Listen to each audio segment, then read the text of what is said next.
Previous লেকচারে আমরা canvas এবং টাইমলাইন সম্পর্কে ডিটেইলস জেনেছি।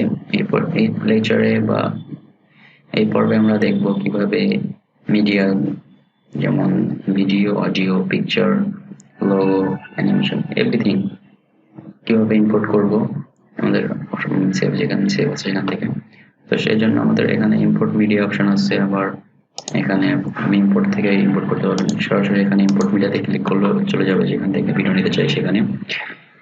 তো আমরা এখান থেকে চাই সরাসরি ফাইল মেনু থেকে ইম্পোর্ট মিডিয়া। ওকে, আমরা একটা ভিডিও নিলাম, আর একটা ভিডিও নিব।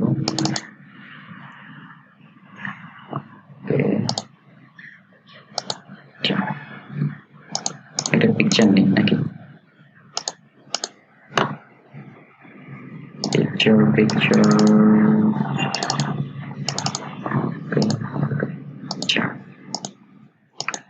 তো আমরা দুইটা ভিডিও এবং একটা পিকচার নিলাম, অডিও নিতে পারি। তো এখন আমরা ভিডিওটি বা পিকচার টাইমলাইনে সেট করবো। টাইমলাইনে নিয়ে আসার জন্য এডিট করার জন্য আমাদের জাস্ট এখানে ক্লিক করে এখানে স্ক্রিনও রাখতে পারি অথবা এখানে টাইমলাইনও সেট করতে পারি। তো আমরা টাইমলাইনে রাখবো, স্ক্রিনে রাখবো বেটার। আপনাদের আগে বলেছিলাম যদি এমন একটি ভিডিও হয়ে থাকে বা ছোট যে ফুল স্ক্রিন হচ্ছে না, তাহলে কিন্তু অবশ্যই আপনাকে ভিডিওটি টেনে বা এখান থেকে এডিট করে বড় করে দিবেন, সমান করে রাখবেন। তাহলে কিন্তু যেটা ভিডিও রেন্ডার করার পরে আপনার কিন্তু এমনই ভিডিও রেন্ডার হবে এবং অল্প জায়গা মানে খারাপ দেখা যাবে প্রজেক্টটা। ওকে, আমরা জাস্ট টেনে বড় করে দিই। সরি, ওকে, একটু প্লে করি ভিডিওটা।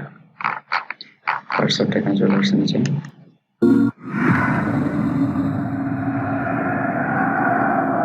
Quando eu era criança, sempre sonhei em tornar-me campeão. É preciso determinação e vontade de vencer.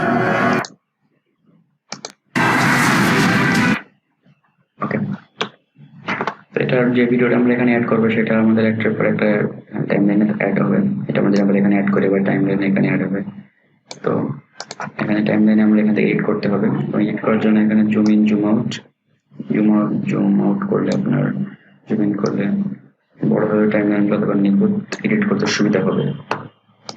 তো আমরা এখান থেকে চাইলে অডিও আলাদা এডিট করতে পারবো, যেগুলো আমরা পরে আমাদের আলাদা লেকচার আছে। প্রত্যেকটা কাজের আমি আলাদা মানে ভিডিও তৈরি করার চেষ্টা করেছি যাতে আপনাদের বুঝতে সুবিধা হয়। আমার কথা যদি একটু বুঝতে সমস্যা হয় অবশ্যই ক্ষমা করবেন এবং অবশ্যই কমেন্ট করবেন যে ভিডিওগুলো কেমন লাগতেছে এবং কোনো ভুল থাকলে ভুল অবশ্যই ধরাই দিন।